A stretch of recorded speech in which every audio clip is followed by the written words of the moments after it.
जय श्री कृष्ण। स्वागत है आप सभी का मेरे एचएस भारद्वाज यूट्यूब चैनल पर। मैं हरिओम शर्मा। आज आपको जानकारी दूंगा कि गर्भधारण से लेकर के 9वें महीने तक आपको पुत्र प्राप्ति या संतान के अच्छे स्वास्थ्य के लिए, गुड़ी और तेजस्वी संतान के लिए क्या करना चाहिए। कुछ ऐसे नियम होते हैं जिनको करना बहुत ही आवश्यक है।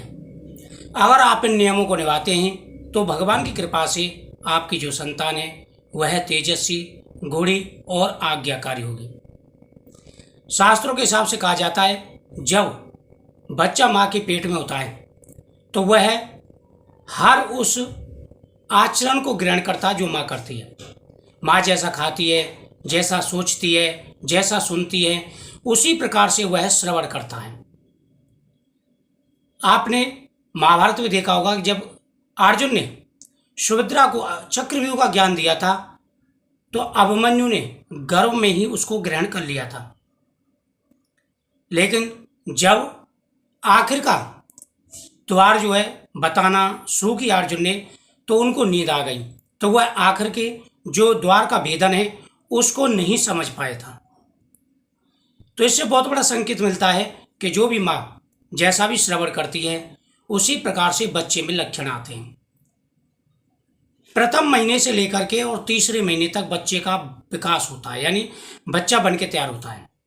उसी समय पर जो है पुत्र और पुत्री का विकास होता है।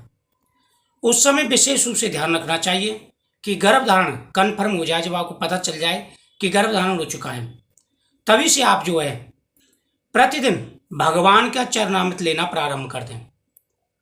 भगवान कृष्ण का चरणामृत यानी स्नान का जो जल होता है उसे चरणामृत बोलते हैं।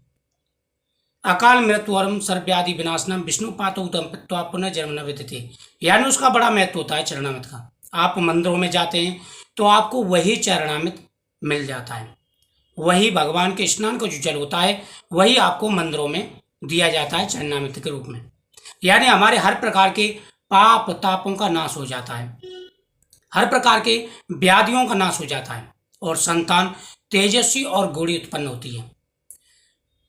पहले दिन से ही, यानी जब आपको पता चल जाए तभी से, पहले महीने से ही आप भगवान के चरणों का चरणामृत लेना प्रारंभ कर दें। साथ ही आपको सालग्राम जी पर चढ़ी हुई एक तुलसी का पत्ता जो है ग्रहण करना है। सालग्राम जी पर आपको तुलसी का पत्ता संतान गोपाल मंत्र का जाप करके चढ़ाना है। संतान गोपाल मंत्र का जाप करके आप वह पत्ता भगवान पर चढ़ाएंगे। ओम नमो भगवते वासुदेवाय मंत्र बोल करके आप वह पत्ता चढ़ाएंगे। देवकी सुत गोविंदम वासुदेवम जगतपते देहि में तनम कृष्णम त्वामहम शरणम गतः, इस मंत्र को बोलकर या ओम नमो भगवते वासुदेवाय नमः इस मंत्र को बोल करके आप एक पत्ता सालग्राम जी पर अर्पण करेंगे और वह पत्ता लेना प्रारंभ कर दें। पहले महीने से लेकर के आप हरवंश पुराण प्रतिदिन सुनना शुरू कर दें, यानी भगवान के जन्म की कथाएं, भगवान कृष्ण के जन्म की कथाएं, भगवान ने कैसे जन्म अवतार लिया, कैसे उन्होंने लीलाएं की, यानी माँ के मन में प्रति समय, हर समय, प्रतिपल भगवान कृष्ण का ही ध्यान रहना चाहिए। पुत्र प्राप्ति या लड़की प्राप्ति का ही मन में ध्यान रहना चाहिए। जिनको लड़की चाहिए तो वह अपने मन में लड़की का ही स्मरण करते रहें। पहले दिन से ही, यानी पहले महीने से ही आपको हरवंश पुराण के अध्याय की जो सुनना प्रारंभ कर देना है। भगवान कृष्ण के सामने आपको दीपक जरूर जलाना है प्रतिदिन अपनी मनोकामना बोल करके। जब भी जैसे भी समय हो, एकादशी को, पूर्णमासी को आप या प्रति गुरुवार को पुत्र प्राप्ति की मनोकामना बोल करके गौ माता के लिए अपने हाथ से गुड़ रोटी खिला करके आपको आनी है। एकादशी को सिर्फ गुड़ खिलाएं, बाकी समय पर गुड़ और रोटी आप खिलाना प्रारंभ कर दें। जब सेकंड मंथ शुरू हो तब आपको नारियल बीज का प्रयोग करना है। 5 दिन लगातार आप शिवलिंगी का जो चूर्ण पतंजलि से मिल जाता है गाय के दूध में वह लेना प्रारंभ कर दें। ज्यादा दिन नहीं लेना है, सिर्फ 5 दिन आपको लेना है। सुबह सूर्योदय से पहले, उसके 2 घंटे 2.5 घंटे तक आपको कुछ नहीं खाना है। इन बातों का विशेष रूप से आपको ध्यान रखना है। खान पीन का विशेष रूप से आपको ध्यान रखना है सुंदर और तेजस्वी संतान प्राप्ति के लिए। प्रतिदिन जब भी आप खाली बैठे हों उस समय भगवान की ही लीलाओं का स्मरण करें।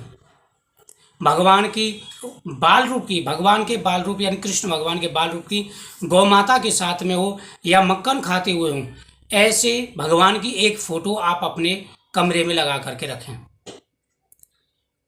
आपको ध्यान रखना है कि तामसी भोजन बिल्कुल नहीं करना है। तामसी भोजन आपको नहीं करना है।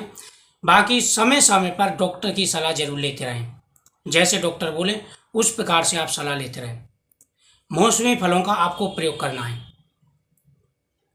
भीगे हुए बादाम, आपको सूखे बादाम नहीं लेने। सूखे बादाम गर्मी करते हैं। गर्मी के मौसम में आपको भीगे हुए थोड़े से 2 मिंगी ले लें, 2 गिरी ले लें और उसके साथ में आप काजू और 1 छुहारा यह खाना प्रारंभ कर दें।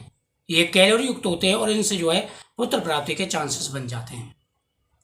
केला अपनी डाइट में आप जो शुरू करें, यानी केला खाना प्रारंभ कर दें। केले में भरपूर ऐसे प्रोटीन होते हैं जो पुत्र प्राप्ति के लिए बहुत ही आवश्यक होते हैं।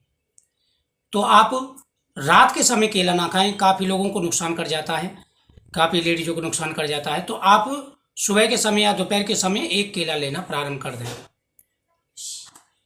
इन सारी बातों का विशेष रूप से आपको ध्यान रखना है। संतान गोपाल मंत्र का जाप आपको ज़्यादा से ज़्यादा करना है। जब भी समय मिले, जैसे भी समय मिले, आपको संतान गोपाल मंत्र का जाप करना है। जितना उसका ज़्यादा जाप करेंगे उतनी ही आपकी सारी परेशानियां दूर होंगी। भगवान कृपा से आपकी हर परेशानी दूर होगी और हर मनोकामना पूरी होगी। सूर्य भगवान को ओम भास्करात् पुत्रम देहि मातृ से धीमहि तन्नो सूर्य प्रचोदयात्, इस मंत्र से सूर्य भगवान को जल अर्पण देना यानी जल देना प्रारंभ कर दें।